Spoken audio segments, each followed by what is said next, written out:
Les Brown say that. I went to favorite. How are you? Less than highly favored. Why is that? Life is great. Life is great. Became a grandfather for the first time about 3 months ago, so I'm enjoying that. Awesome. Yeah, the book launched in July, my book, and it's taken off, and so that's been great. God just blessed us so many different ways. So I heard Les Brown say that. I went to an event 27 years ago, and he said, "Hey,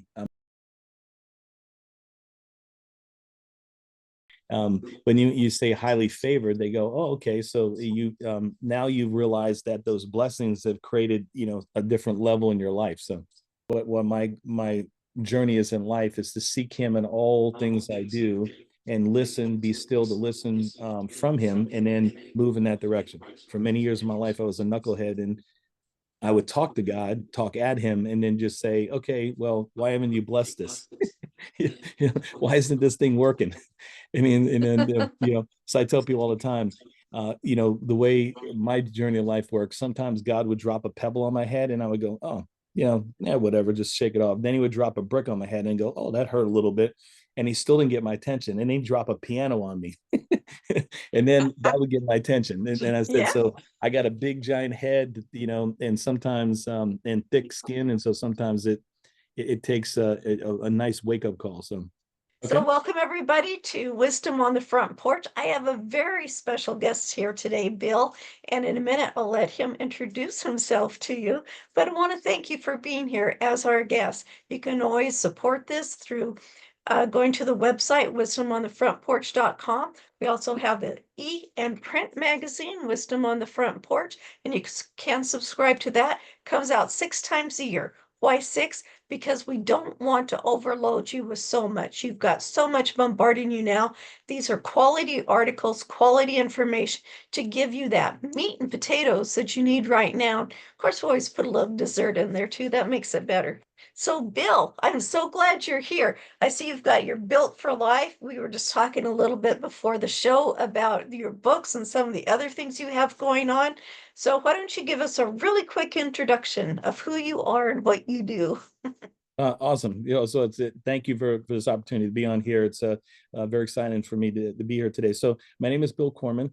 Let's see, I'm married, have 4 kids, just became a grandfather 3 months ago. It's very exciting in that realm. I have 4 kids from 29 down to 18.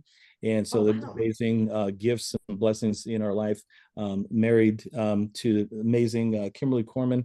And we own a company called Built for Life Financial Agency. Throughout my journey, I started out in the military, 20 years in the Navy, retired from there, went to work for the government after that. And through the journey, I've owned multiple businesses, serial entrepreneur. Recently released a book called The 168 Game, Time Ownership versus Time Management. It's been a lifelong project for me of helping people take back control of their lives. And through the process, I went through a significant life event in 2000, the end of 2008, which led me to get very curious and study how real wealth is built in America. And I saw the disaster from the recession happen to friends, family members, and I vowed that I was going to learn what the wealthy knew about money and finance, and then start teaching it to middle class America to bring back hope to middle class America. So that was the inspiration behind starting Built for Life Financial Agency in 2017. Awesome. Awesome. Reminds me the story of um oh yeah. My brain just lost it that fast. Um, Never mind. I'll go on to something else. Napoleon Hill. There we go. Oh yeah, yep. Yeah, he asks a lot of people what to do. And I think that's really great advice because the more you ask, the more you're going to find out. And if you're not sure, if you're new in something, yeah, definitely ask everybody. Um, Yeah, so and Napoleon Hill, Think and Grow Rich it was the first book outside of, because when I was in school, I paid people to read for me, and then I submitted my. So I got into business, and one of my mentors said, "Readers are leaders, and readers readers." He said, "You need to read this book," which was Think and Grow Rich. It literally changed my life. Outside of the Bible, it's the book that I always go to. I reread it at least twice a year. So I'm wow. glad you mentioned that, because that was kind of the framework of me understanding what I needed to do, who I needed to become to be successful in helping people, and that's definitely in the world of business. That's awesome. Gordon Melville told me the original book is bigger, had a different title. And if I could remember things so fast, I could tell you that right now. But I It's am, called The Law of Success. It's like this big. that's it. Yeah, Yeah, yeah, yeah, yeah. it's But I wild. think that's great. That's great. There's a few people I know, and I'm only going to say a few because I know a lot of people, but the ones who have read the Napoleon Hill book, um, the condensed version, I'll say, Yeah. has it's made an impact in their lives. And I think it's really something if you as our audience haven't read that book yet, I would really recommend getting it. Now you're going to see that there's Napoleon Hill plus this other author and whatnot. Well, because his book is out of the copyright area, anybody can get the information now and put their name on it as they put in a few other things with it. But the substance is right there. Um, wow, that's really great. It's really intriguing to find that a book can change people so much. But I have a different podcast for that, which I would like you to come back on now. It's called 52 Plus New Books, and it's more about the author and the story behind the book. So when you get the book to read, you're going to know the behind the scenes things, what went on with it, either developing it, well, including a little bit of the journey of writing the book, but why did you write the book and the information in it? But I really want to ask you about something. We talked earlier, and you said that you seek God in all things you do, and then you listen. You told about the stone, the brick, and the piano, and I'd really like you to tell that little quick little story about the stone, the Sure. brick, and the piano. Sure, absolutely. So my faith journey has been I joke around with people, but this is actually how it happened. I said my faith journey is God was there throughout through everything in my life, and so but I thought that I had these great ideas and I would just go with it, and I would say, hey, why didn't this work out? I thought this is what this is what I wanted to do, and I was talking at God instead of asking Him to have a conversation. So I always tell people that obviously you can see on the thing, the big head, and so I said he would throughout my life he would drop little pebbles on my head, and I go, man, no big deal. I keep walking, and then every once in a while he'd drop a brick on my head, and I go, ooh, that hurt. But then I would still keep doing knucklehead stuff and doing it on my own. Then he would drop a piano on my head, and then I would stop and pause and go, oh, okay, now I know what you're talking about. You want me to You got actually my attention. seek you, right? Seek you, ask you first, and then move. Wait for you to give me the sign to move. So yeah, so I tell that story all the time. It's kind of a funny way, but that's exactly my life. So Yeah. So how do you go about? We'll just talk about this real briefly because we have so much to talk about. How do you go about see, instead of, doing your thing, well, aren't I supposed to do my thing? Because that's my desire to do it. And then, God's just along with that. So how do you change that so we don't get the pianos dropped on our heads? I would rather like, don't throw a stone at me, but if you need my attention, I'd rather it be that than the piano. yeah, so that's a great question. So I have a daily routine. It's been one of my the success, one of the guy I've got to know pretty well over the last year. Jose Escobar runs the Connected Leaders Academy. Mhm. He and I talked about this, over a year ago. This kind of this walk and having this deliberate daily routine, right? The secret success is found in your daily routine. So every morning, I get up earlier than everybody else in the house, and I go through routine. I read my daily affirmations, and then I go into meditation and I go into prayer.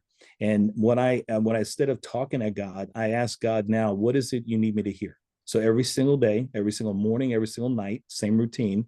And I ask God, so what is it you need me to hear? And then I'm still. I literally don't say another word. I'm just sitting there, in prayer, and I may be on my knees for 15, 20 minutes, and I'll hear, I'll hear a voice say, I want you to do this, or, keep moving, or I'm proud of you, I love you. I'm going to send some things your way, and I wrap it up with say, if there's anybody that needs my help, anybody that you want to connect me with, that needs the connection, if let me be the vessel, let me be that vehicle, and please send them my way today.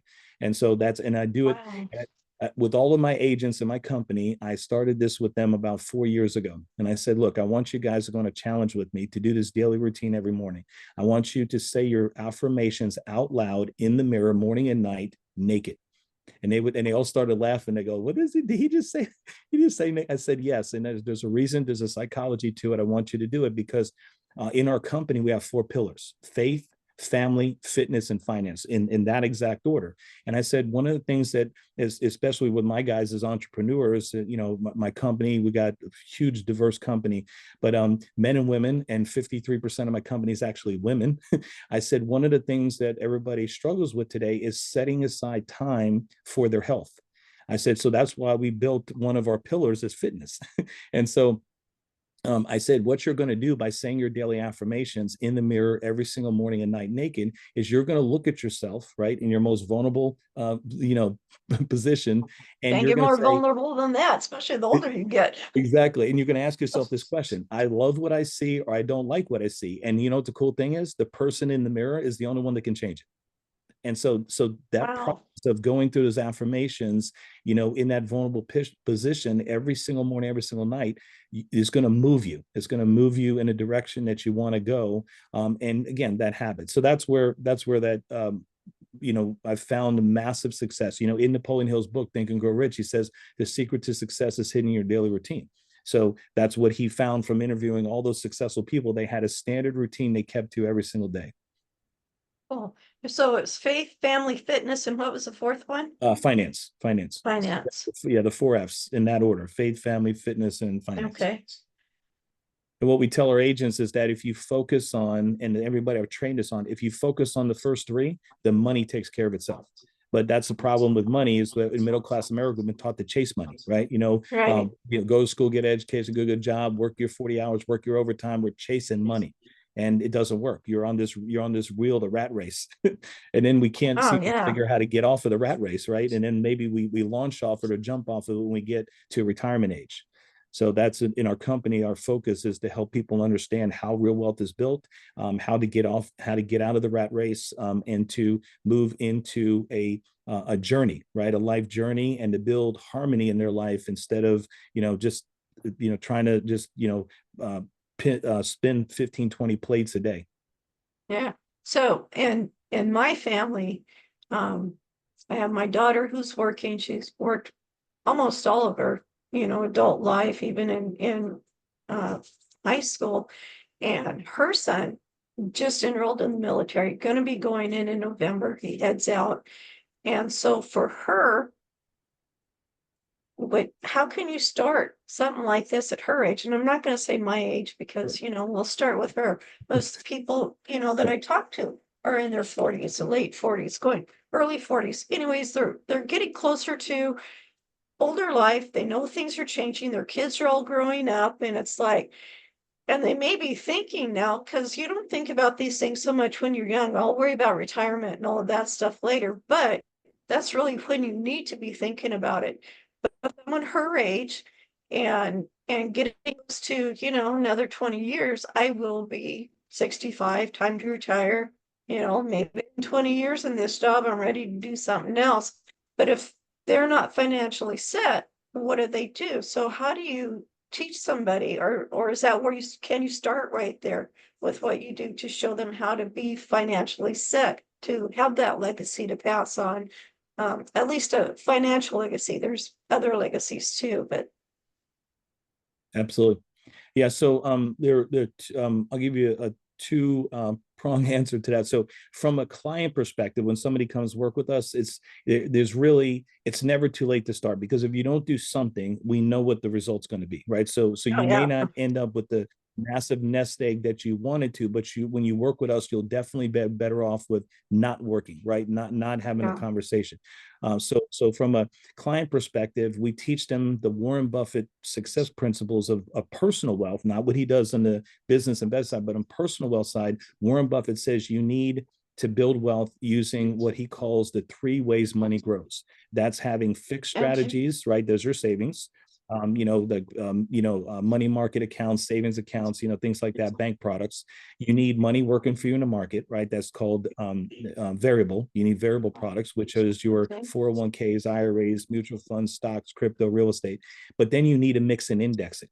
And he recommends getting index strategies to balance out your portfolio using life insurance. He says that life insurance Yeah. companies offer amazing products that they take the risk away, and you can partner with them on the market growth. So the I've heard market a goes up, lot you make about money. that lately. Yeah, Yeah. and it's crazy because in a financial world, very few financial companies, financial advisors, financial planners ever talk to people about life insurance from an investment perspective. But if you look at Oprah, Bill Gates, Mark Cuban, Jeff Bezos, Elon Musk, Warren Buffett, and the list goes on, if you look at their personal portfolio, they have they have 20, 30, 40% of their personal portfolio invested in life insurance in whole life, index universal life, annuities. They make money, they park it into annuity. Why? Because it can never lose money, and it is going to grow, and an annuity will give you a guaranteed lifetime income. So they make money in the Wow. businesses, industries, and they move money to a place where it can still grow, but not at risk in the market. So when we show this to clients, it's literally a game changer. And that's why our Um, clients refer everybody to know to us, because we don't charge for our services, and that has been huge. We have a very, very diverse company, so we can reach everybody across middle class America, and that gets us in the door because our agents look, act, and talk like them, their family, their community, and so that gets them the credit. The trust is there. The credibility is teaching them the strategies that Warren Buffett says, and we don't charge them. Right. So because of that, yes. they want to refer everybody in their family to us, their kids, all that kind of stuff. So it's never too late to start. Obviously, my passion is I teach YMCA. I teach free. We give a bunch of free webinars, seminars, because I love working with young people because they're our future, right? So if we can get them started right, we show clients you can put $100 a month to an index universal life policy from the time that the child is 1 to 18, $100 a month. Never put into it after 18. Like stop. Put into index universal $100 a month till they're 18. Stop investing, and by the time they're 62 years old, they'll be over $1 million in that Right. life insurance Right. policy. And people were Yeah. like, "Are you kidding me? I spend more than a month in Starbucks. Yeah, I can put it into a kid's policy, and I can set my kids up for legacy, generational wealth." I said, "Yes." And so just simple things like that changes the game. And now from a personal perspective, the industry that we're in, right? The financial strategists, we specialize in life insurance. Life insurance is the second highest paid industry in the United States behind professional sports, right? It's not as Wow. sexy as like real estate or doctors or attorneys. And I was in the medical field for a long time, so I mad respect to our doctors, nurses, all of our folks in the medical field. We need more, and they need to get paid more. So shout out to all of our medical professionals out there. But that's not from a industry perspective. Professional sports is number one in the United States, and number two is life insurance. So when someone's Wow. looking to get out of the rat race, we have a national company. So I have agents all across the United States and Puerto Rico. When they come work with us, you can still keep your job. You can work with us part-time. We'll teach you the industry. We'll teach you how to make a lot of money, help a lot of people, and build your own personal legacy. Right. And then the cool thing is, as I was sharing with you before the show started, that I was working for the government. I started my company part-time, and in 15 months, I was making double in my part-time business, helping people with their money and finances, all that stuff. I was making double part-time. I was making in my senior GS position in the government. Wow. So we can help anybody. So anybody, watches this interview, if you want to learn or even just kind of like find out more information about the industry, is it a good fit for you? Maybe a part-time or full-time career change, reach out to us. We'll do an interview with you and see if it's a good fit. Right. Now, a lot of people think that you have to have, thousands or thousands of dollars to do some. What if you've got someone who's on a fixed income who maybe gets, I'll just go for a number, $400 a month, because some of the incomes that are fixed are really low. I Yes, especially into today, I was shocked at how low some of the income is. So what can they do? I mean, they need something to help build themselves up. Are absolutely. they thinking we're just too poor? I can't afford it. I barely make it now. Yeah, because we found out doing a lot of research, how do most of us determine how we're doing financially? We get up in the morning, we walk out the front door, we look to the left and the right, our neighbors, right? Two kids, two cars, a lot of debt, me too, off to work I go. That's kind of our litmus test for middle class America. Right. In our neighborhood, we're not doing really any really worse or any real better than the people around us. So I guess I'm okay. Now we would like more, we like to do more. And so you get that frustrated drive on Friday when you're frustrated with your boss and the commute home, like I need to do something different. Then you get home and you go into your routine and you don't, right? So procrastination, we talk about with our clients, the three enemies of money. Number one is taxes. Number two is inflation. Number three, that we call it the big P word, is procrastination, right? So when that's why we don't charge for our services, because we know that we live by the law of abundance. We know that if we give this information away, it's going to change the way middle class America thinks. It's going to bring back hope, and they're going to want to work with us. So that's how we've set up our company. So there's never too late to start. We work with clients on fixed income. I got 18-year-olds that are working at McDonald's, making $12, $15 an hour that are clients. And I've got people that are in their 90s that are clients. So it just depends on what you want to accomplish, your time horizon. We have an incredible team that will do the best we can with the time we have to get you into strategies that will help you hit your goals. Obviously, the earlier start, the better, but it's never too late, because again, if you don't start, we know where you're going to be. So even we have clients that are on fixed income, they start putting money into an indexed universal life with a compounding effect over the years, where you're getting the growth of the market with no risk.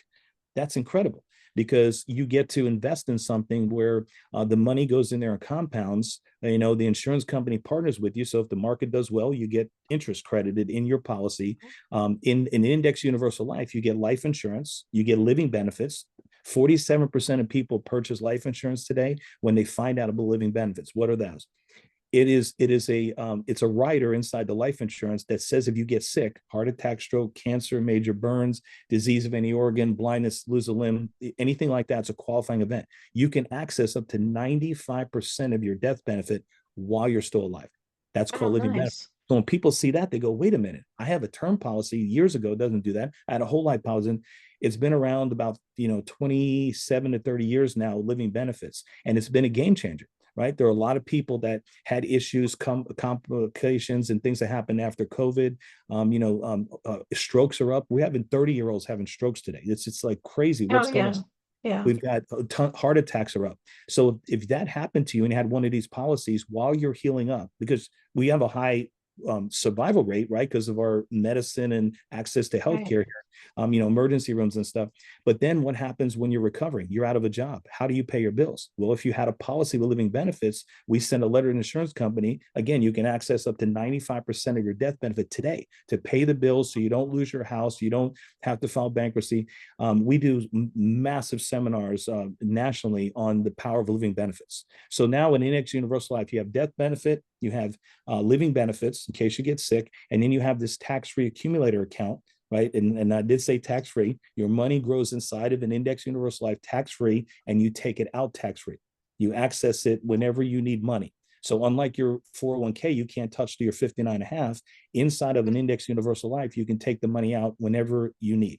And so it basically, the policy becomes your bank.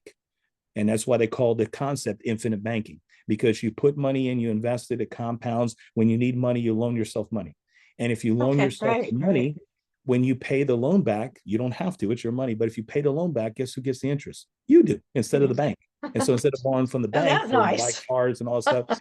And so the concept that the wealthy have been using for 120 something years, 130, 127 years, is they use life insurance as their wealth tool, and it creates a bank for them, to take money Nice. out, put money in, and this way they eliminate the bank from the equation, and that even adds to their wealth compounding faster. That's really cool. I like that.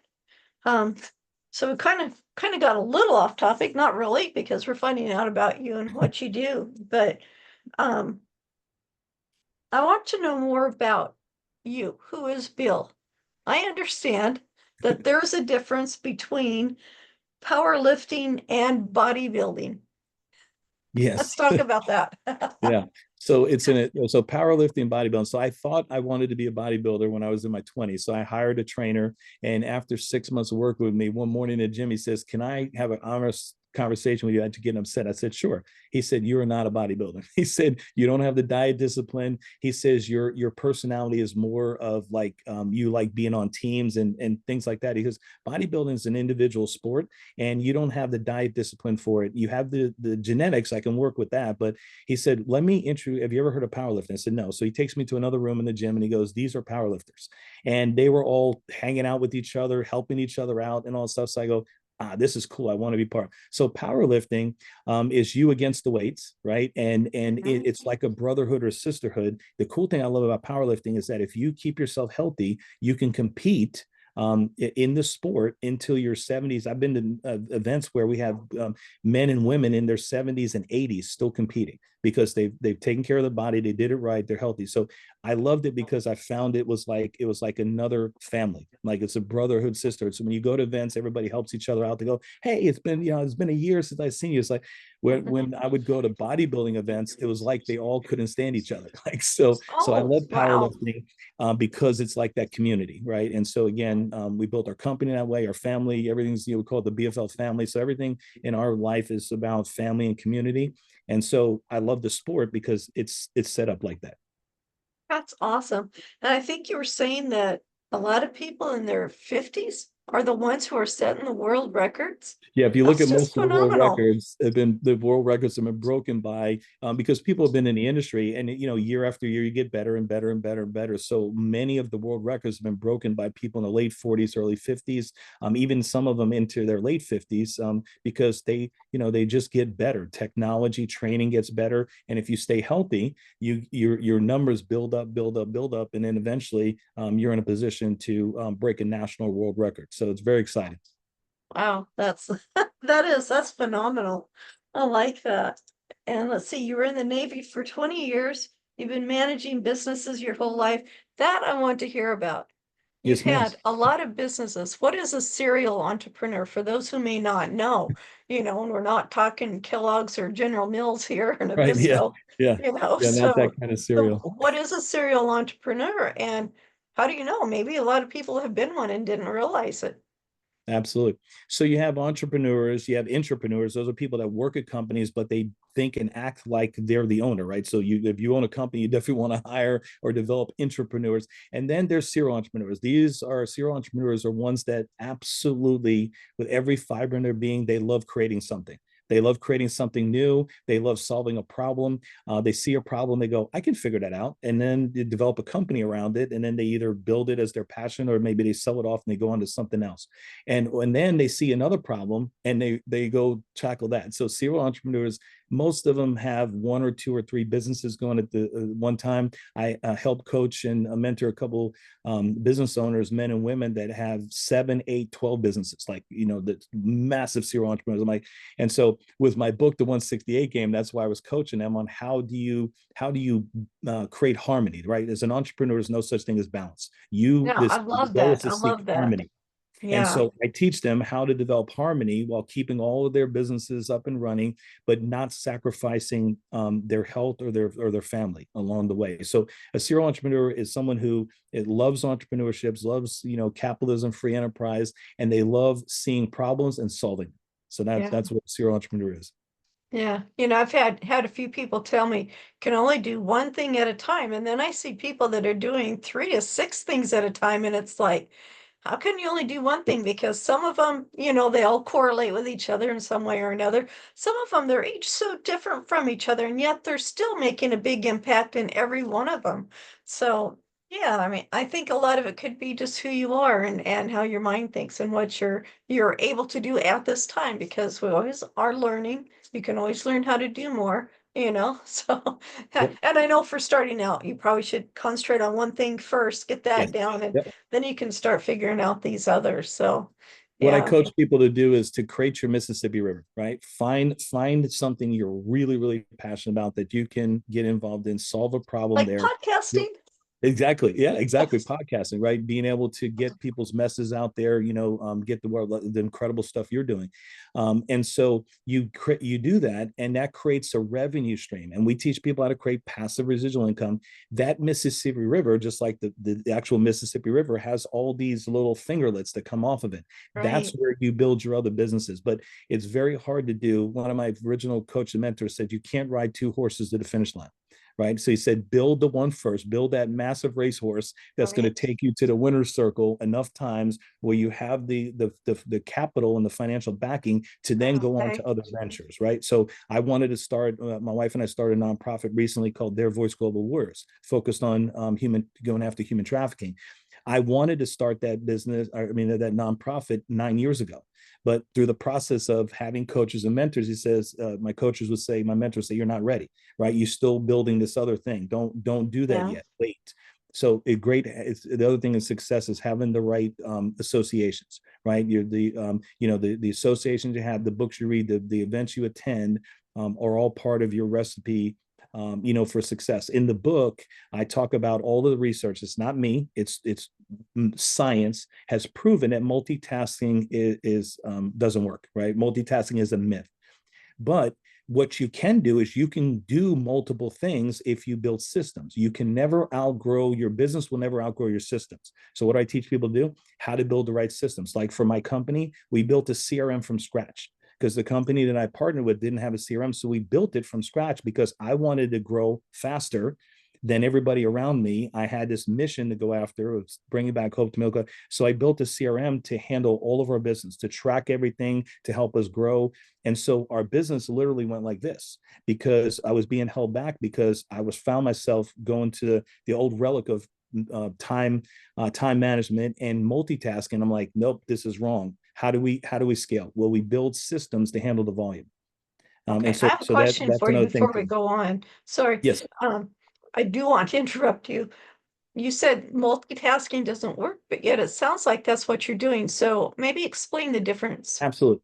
So what you want to do is you want to first of all you establish your morals, values, principles, then you establish your goals, and then what you do is you are then become very disciplined that anything you add to your calendar, you ask this question: is this thing I'm about to do or add to my calendar, is it moving me closer or further away from my goals? And that keeps you, Oh, that lens, that qualifier question you ask yourself every day in the 168 game, building out your weekly schedule, your weekly tasks and all stuff. You ask yourself that question. Over time, you go from a time ownership apprentice to a journeyman to a master. That's the game, the three levels to the game. And so what happens is you find that you're no longer multitasking, you're assigning, right? You're giving tasks, you okay. delegate down to the lowest competent level. If you don't have somebody, you hire somebody. Because what we found in multitasking is that sure, you can get two or three or four things done, but nothing's ever 100%, right? Right. And the way you Right. grow and scale, and the reason people find that they're not moving as fast is because they're not focusing on the most important things enough, because they're spreading their time out over all these things, right? A lot of things what I coach entrepreneurs to do, they're hesitant because they're not making enough money yet of hiring staff. I'm like, well, you have to, because if Yeah. you're the visionary, you're the founder, the visionary, you can't be doing all the other tasks and stay focused on being a visionary. You So have that's to part of spend time stewarding working your in the finances business. correctly. Exactly. So you have to work in the business some, but then you have Right. to work on the business. And so that's where, I mean, if Okay. you look at all these studies, they show you that the studies going back 50 years or 50-year journey of studies that say multitasking doesn't work, but tasking does, right? Tasking, Yeah. that's where Yeah. okay, I have to get this done is critical. Am I the best person to do it? No, this is not my gallons, Yep. talents and gifts. We have our agents do a thing called Strength Finders, the book, and we help them identify what are their strengths. I want to help them move forward in their strengths and not focus on stuff that they don't have a talent or strength for. We can hire somebody to do that. We can find someone who has that talent to match them up to. Then you find yourself stop multitasking and being task driven and system driven. And so one of my other the good friends, mentors, and coaches, he started an organization called Rise Up Kings. Skylar Lewis, he wrote a book called the 2-Day CEO. And it's all about how he created systems to run massive companies where he only had to be present 2 days a week to Oh, run these wow. massive companies, because he created systems, developed people to run those operations. So it's, so again, if you focus on systems, you eliminate multitasking, you get more done. You'll be amazed. You actually get more done, and things are moving from all the way to, instead of leaving them at 80% done, they're moving to 100% completion. Nice. Nice. Wow. I like that. Strength finders. Wow. Yeah, you're talking about that, and I'm realizing I think I did the calendar thing without even realizing what I was doing. Because now my calendar, I've noticed what I have in it because I've been trying to do the self-care and not overdo it, and my calendar is very full. That's why I have Wednesday just for me, not my husband, not anything else, just for me. If I want to work outside on the ranch, or I want to work in the house, or I want to paint or whatever I want to do. That's just my time. Although, towards the evening, I do stick in one or two things. I don't know. But I have noticed, and I'm looking at it right now, it's like the things that I have in here are now things that are moving me forward. To where before, I mean, my calendar was completely full every day, sometimes 6 days a week. And yeah, a lot of it was not moving me forward. There were things I thought I had to do what I was doing. Maybe they were at that time and point, but I totally agree with you. I think there was a lot that maybe wasn't necessary, and it took me a while to figure that out. But hey, kudos. I just realized There you go. I'm doing a Congratulations. thing. Yeah, so you were doing a 168 game without even realizing it. So Didn't even know I congratulations. was doing it. But that's cool. It's cool when we can find things like that. And I'm gonna celebrate because hey, that was something to celebrate. You got to celebrate those little things in life Absolutely. too. Yeah. Oh man, this is great. Gosh, I have so many questions to ask you, and I know we don't have enough time for all of them. This is going to be one really long podcast. Um, I will ask you this. Do you ever have a time, and is it in every business you have, when you say, I'm not quitting until I solve this problem? Because you've got something that maybe seems like it's just a problem and you really want to quit, but you have to tell yourself you're not quitting. Does that happen to you? Oh yeah, all the time, all the time. Wait, all the And not time. just Oh, this wow. business, another business. Yeah, so we have to go back to this is why, and I do it myself, and then I coach people to do as well. You have to go back to what is this? What is it you're trying to solve, right? And what have we tried so far? So I always talk about, like the light bulb, right? 9,999 attempts, and just one got it right? And he Right, never right. quit, right? He never quit. So so I asked him, I said, how why did you what drove you to solve this problem, right? And then from there I asked them, okay, let's look at what you've tried. Have you thought, and for me, I'll say, okay, Bill, what haven't we thought about? I bring the team together. Okay, what are we missing here? There's something that we haven't Right. done yet. We haven't cracked the code on. We haven't asked the right. What questions are we not asking? Right. And so then we process through that, and then we keep going, and then unless God intervenes to me and says, no, I want you going in a different direction, we keep moving. And that's what I coach people through as well. I said, okay, what if we solve this problem? Right. And that's the question people ask. If. I say, no. I said, don't say if, you say when. When we Okay. solve this problem, it's going to do, I'm going to feel. So we're human creatures, we're driven by emotion. I said, how is it going to make you feel when you solve this problem? And I keep them focused on that emotion, because that wakes them up the next day, right? I said, listen, Yeah. quit tomorrow morning. Don't quit tonight. Go to bed, right? Say your prayers, do your routine. Quit tomorrow morning. And they say, okay, I'll call you tomorrow morning. I'm gonna quit.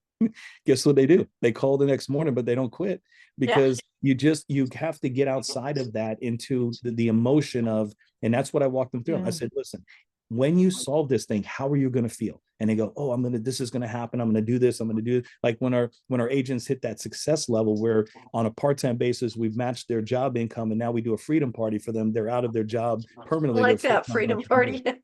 Yeah, so we call them freedom parties. I said, let's walk through how that day is going to look, and I have them visualize, how they're going to feel, how their family's going to feel, having taking back ownership of their time. Now they're in a position on the path of financial freedom. How are you going to feel? That emotion is powerful, and that's what is the basic human emotion that keeps us going. That's awesome. That's awesome. And I just have to thank you. You talk so fast, and I love it. I was always I'm told to slow originally I'm down. I originally from have New to tell my Jersey, so son to I've, slow down sometimes. Yeah. It's like, yeah, we're from Oregon, so it's not not from there. I don't know. But my family's from there. That's interesting. Back in the 1600s, they came from Scotland to England over to the US, and that's where they landed. It's Perth Amboy in New Jersey. It oh, that's wasn't wild. Perth Amboy at the time, but it's like, well, maybe that's where it comes from. Yeah, my grandparents came over. My grandparents, my oldest aunt, my dad, and my uncle. They were actually escaped through the underground in the Holocaust, and they came Oh, in, wow. obviously through New York, and then eventually settled in New Jersey. So yeah, it was been same kind of immigrant journey. So I'm the first generation of my family actually born in America. My Awesome. dad's immigrant. Then my other rest side of my family. Actually, my mom was born here, but my dad and his side of the family are all immigrants. That's cool. I love hearing stories. I did genealogy. There I go, speaking too fast. I did genealogy, family history for over 40 years, still doing it. So it's up to 50 years now. And fascinated by it, love going in, doing the research. That just lights me up because you're in there, you're digging it, you're wondering, is this the right path? All right, I found the right name. Oh, no, the dates don't match up right. The place, the time, everything else matches up, but that doesn't. In fact, I ran across something, it's probably 10 years ago now when I ran across it, about my dad. Now, if I wouldn't have known about my dad from birth, if something would have happened that I wouldn't have grown up with him and known the stories, I would have thought this other person would have been my dad, and I would have followed that one, and I would have been wrong. Eventually, I would have figured it out. But it's like, it's just amazing how two people can have the same name, live in a same proximity, not even know each other exist. My uncle, he lived in Central Oregon, and he kept getting this mail for a different Leonard Clark, a William Clark, but they were both William L. Clark. He was Leonard. This other one, I don't remember what they all stood for. And finally they met each other, and they're like, wow, about the same age, same, both males, same area. And so it's really difficult sometimes to find genealogy. Not that this is a genealogy podcast, but just a side note on there. We're covering Yeah, a that's lot of things that's today. exciting. Oh, I'm getting my light turning on and off here. That's awesome. Okay, gosh, we've talked about so much. I enjoy visiting with you. We've got so much value to give all of the listeners and the viewing audience too. So we're at the time that I don't like because I have to say goodbye to you for now. So how can they get a hold of you to find out about Built for Life and Yep. get to know more? Great credit. So they can scan a QR code. It's in the background there. They can text the three letters BFL to the number 321-421-5213. They can go to our website, bflagency.com. We would be happy to connect with them, see if we can do anything to help them. Again, all of our services are free. Yes, there is no catch. There's no hidden thing. We make all of our money. All of our commissions come from the 47 partnerships companies we have that we connect our clients to. They pay us from their profit. So not a single penny comes from our clients. So we'd love to, Nice. anybody that wants to ask questions, needs help. If you want to learn about this industry, see if it's a good fit, maybe work with us part-time, and see the power of this incredible industry. Would love to sit down and interview you, see if you're a good fit. And so I So, thank you so much for this opportunity. It was great talking with you today. oh, yeah, you too. I really love it. Thank you so much. And thank you, our audience, for being here with me, your host, L.S. Kirkpatrick, on Wisdom on the Front Porch. And we'll see you in the next episode. Take Thanks care. God so bless. much. Thank you for joining us today on Wisdom on the Front Porch with your host, Ellis Kirkpatrick. You can find us on our website, wisdomonthefrontporch.com, see previous episodes of the podcast, and view issues of the magazine. Did you know you can submit questions, leave reviews, or suggest topics? You can also tell us where your favorite front porch location is and what it means to you. We hope you gain value and insight from today's or previous talks. We appreciate your support for us so we can continue to provide value and expertise to you and others. Subscribe to Wisdom on the Front Porch magazine in next week when we bring you another great insight into the world of entrepreneur culture and lifestyle. Make today a great day. Always believe that something wonderful is going to happen.